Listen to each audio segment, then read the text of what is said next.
সন্দেশখালী কাণ্ডে ৬৪ দিন পর সন্দেশখালী থানার ওসিকে বদল করল জেলা পুলিশ প্রশাসন। শনিবার সকালে এই মর্মে একটি বিজ্ঞপ্তি জারি করেছেন বসিরহাট পুলিশ জেলার পুলিশ সুপার ডক্টর হাসান মেহেদি রহমান। তাতে জানানো হয়েছে, সন্দেশখালী থানায় বর্তমানে যিনি ওসি ছিলেন শ্রী বিশ্বজিৎ সাপুইকে পাঠিয়ে দেওয়া হচ্ছে বসিরহাট থানায়, আর বসিরহাট পুলিশ জেলার স্পেশাল অপারেশন গ্রুপের ওসি গোপাল সরকারকে পাঠানো হচ্ছে সন্দেশখালীর ওসির দায়িত্বে।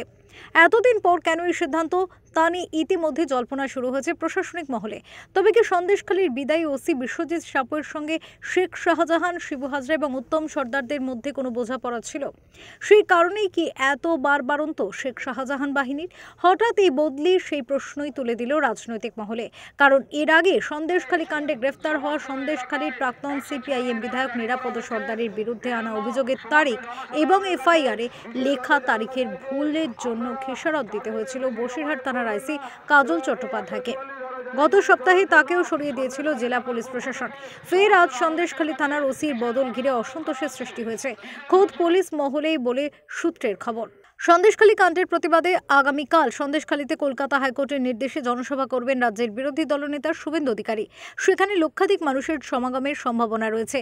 তার আগে শনিবার সকালে জেলা পুলিশ প্রশাসনের তরফ থেকে নতুন করে আরও 6টি জায়গায় 144 ধারা জারি করা হয়েছে। আগামী 10 তারিখ রাত্রি 12টা পর্যন্ত এই নিষেধাজ্ঞা জারি থাকবে বলে পুলিশ প্রশাসনের পক্ষ থেকে মাইকে ঘোষণা করা হয়েছে। এবং এই 144 ধারা জারি মেনে চলার জন্য সন্দেশখালী থানার পক্ষ থেকে সমস্ত নাগরিকের সন্দেশখালী থেকে সুকান্ত চট্টোপাধ্যায় রিপোর্ট, ওঙ্কার বাংলা।